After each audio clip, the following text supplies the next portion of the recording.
नमस्कार दोस्तों, आपका स्वागत है राजीव टॉक्स में। आज का विषय राहुल गांधी के द्वारा चुनावी धांधली में हुई गड़बड़ी का विस्फोटक पर्दाफाश, जिसे वो एटम बम कहते हैं। चुनावी पर्दाफाश को उन्होंने एटम बम का नाम दिया। नाम तो बहुत अच्छा दिया है। और अच्छी बात यह है कि उन्होंने किसी ऐसे राज्य का उदाहरण नहीं दिया जहाँ पे दूसरे की सरकार हो। उन्होंने कर्नाटक राज्य का उदाहरण दिया जहाँ पे उनकी खुद की सरकार है। और कर्नाटक की दो कॉन्स्टिट्यूएंसीज के बारे में उन्होंने बात की, एक तो बेंगलोर सेंट्रल की और दूसरी महादेवापुरा कॉन्स्टिट्यूएंसी की। लेकिन जो महादेवापुरा का जो केस है वो एक आश्चर्यचकित, 1 लाख से ज़्यादा के वोट वहाँ पे चोरी किए गए और उन्होंने 5 प्रकार की चोरियाँ गिनाई। वो आप सबने ऑलरेडी सब सुन लिया है, देख लिया है। लेकिन जो उसमें सबसे शर्मनाक है फॉर्म 6। फॉर्म 6 में क्या है, उसमें नए लड़के, जो नए आने वाले लड़कों का उसमें वोट लिया जाता है। लड़के लड़कियां, यूथ जो 18 साल से जस्ट पहली बार जब वोट करने आते हैं तो वो फॉर्म 6 को यूज़ करते हैं। तो उसमें एक भी आदमी 50-55 साल से नीचे का नहीं है। कोई 98 का था, कोई 95 का था, कोई किसी प्रकार का था, कोई 57 साल का था, कोई 67 साल का था। तो उन्होंने एक तो ये आश्चर्यचकित दिखाया, और ये जो दिखाए हैं ये कहीं से लाए नहीं है। ये हार्ड कॉपीज भेजी गई थी इलेक्शन कमीशन के द्वारा। इतनी भेजी गई थी कि वो 7 फुट की हो जाती हैं, मतलब एक आदमी से भी ऊपर। तो 7 फीट की ऊंचाई पे अगर एक साथ रख दी जाए तो वो इतना बड़ा बंडल जो कि उनको भेजा गया, हार्ड कॉपी तो भेज दी, लेकिन सॉफ्ट कॉपी जो 100 साल 200 साल तक का रिकॉर्ड रखा जा सकता है एक छोटे से हार्ड एक सॉफ्टवेयर में, वो कॉपी नहीं दी उन्होंने। तो वही तो वो मांग रहे थे इतने दिनों से। इलेक्शन कमीशन से कई बार रिक्वेस्ट की उन्होंने। 45 दिन का बाद वो उसको हटा देंगे वीडियो। ये हमें समझ में नहीं आया कि 45 दिन में क्यों हटा देंगे। 45 दिन में हटाने का क्या कारण है? तो वही उन्होंने प्रूफ किया कि 45 दिन का कारण ये होता है। 45 दिन की बात जब सुनी तो राहुल गांधी और राहुल गांधी के टीम ने एक 6 महीने का मेहनत की। उन्होंने वही जो इलेक्शन कमीशन के द्वारा जो भेजा गया था उसी को उन्होंने छानबीन शुरू किया। एक एक पन्ने को दूसरे पन्ने से मिलाना, तीसरे पन्ने से मिलाना, इस प्रकार से उन्होंने ट्राई किया। तो उन्होंने यही पाया कि फॉर्म 6 का जो मिसयूज़ हुआ है वो 40,000 आदमी हैं। फेक वोट जो पड़े हैं वो 10,000 आदमी हैं। और एड्रेसेस जो बदले गए हैं वो 4,000 आदमी हैं। मज़ा तो ये है कि ऐसे एड्रेसेस हैं जिनमें मकान नंबर 0 है, पिता का नाम ABCD है, EFG है, ABFCID ये है। मतलब धांधली का इस लेवल पे उपयोग किया गया कि इसको कौन चेक करेगा। लेकिन सत्य तो अपना रास्ता ढूंढ लेता है। ये तो महात्मा गांधी ने कहा है, सच्चे सिपाही थे, सत्य के सिपाही थे।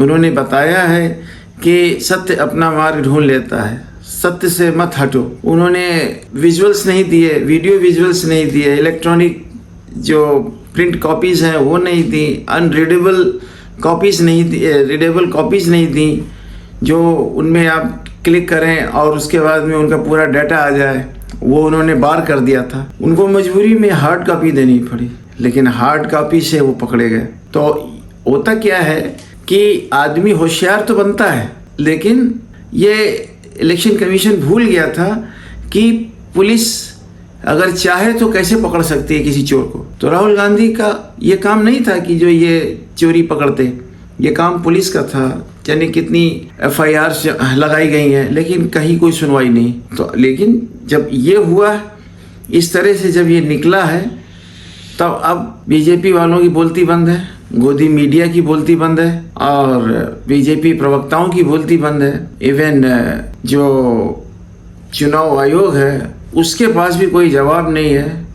वो बगली झांक रहा है इधर से उधर। लेकिन ये तो निश्चित है कि राजीव कुमार के समय ये इलेक्शन हुए थे लोकसभा के, ये सबूत लोकसभा के इलेक्शन के दौरान के हैं, तो राजीव कुमार को पकड़ा तो जरूर जाएगा। और अब ये बात आती है कि इसके आगे के केवल विस्फोटक पर्दाफाश कर देने से काम चलेगा नहीं। अब राहुल गांधी को, कांग्रेस पार्टी को, पूरे विपक्ष को अब एक आंदोलन तय करना चाहिए कि सुप्रीम कोर्ट के ऊपर बहुत प्रेशर है, वो कर नहीं पाएगा, वो जवाब दे नहीं पाएगा। एक आंदोलन जब होगा कि चोरी कैसे रोकी जाए, जन आंदोलन, जिन्होंने वोट दिया उनका वोट ही नहीं पहुंचा, काम दूसरे कर गए, तो ऐसे में क्या करना चाहिए? जन आंदोलन, जहाँ जहाँ ये सीटों का घपला दिखाई पड़ रहा है वहाँ तो इनकी कॉपियाँ और अच्छे से देखनी चाहिए। दूसरा, लोगों में जागृति पैदा करनी चाहिए कि ये कौन आते हैं, कौन वोट करते हैं।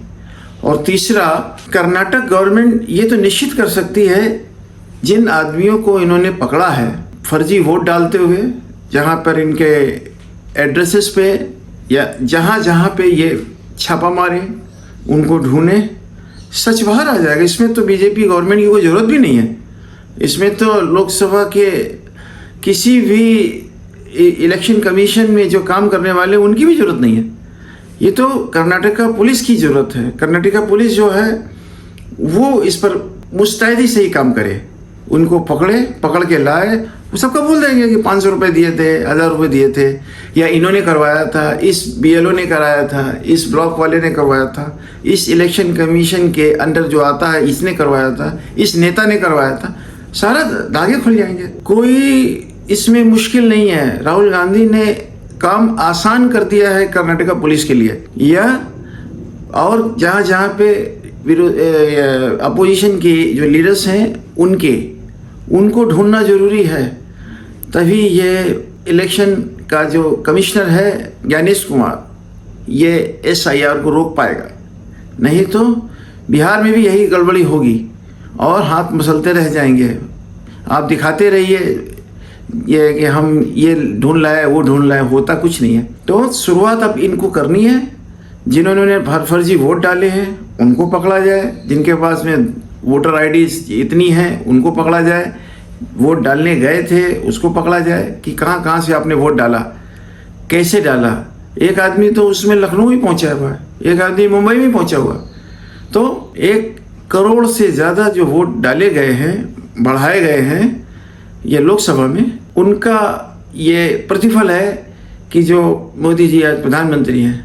25 लोकसभा सीटों पर गड़बड़ हुई है, नहीं तो होती नहीं है। और देखा जाए तो और भी निकलेंगे, लेकिन जहाँ भी गहन इन्होंने प्रयास किया वहाँ का ये हुआ। तो मुझे लगता है कि वीडियो तो बहुत लंबा हो जाएगा अगर सब कुछ कवर करेंगे। तो मोटा मोटी बात यहीं पर ख़त्म होती है कि राहुल गांधी ने जो ये विस्फोटक सबूत लाए हैं, इसके बाद में अब क्या होगा? लोकसभा के इलेक्शंस में जो गड़बड़ियाँ हुई हैं, इसका जिम्मेदार कौन है? कौन जिम्मेदारी लेगा? ज्ञानेश कुमार लेंगे, राजीव कुमार लेंगे, मोदी लेंगे, या कोई और लेगा? कार्रवाई क्या की जाती है चुनाव आयोग के द्वारा? उल्टा चोर कोतवाल को डांटे, वो चुनाव आयोग राहुल गांधी को ही हल्काने लगे, धमकाने लगे। लेकिन अब वो खेल उनके हाथ से निकल गया है। अब वो तैयारी करे ससुराल जाने की। हमारे यहाँ ससुराल जेल को कहते हैं।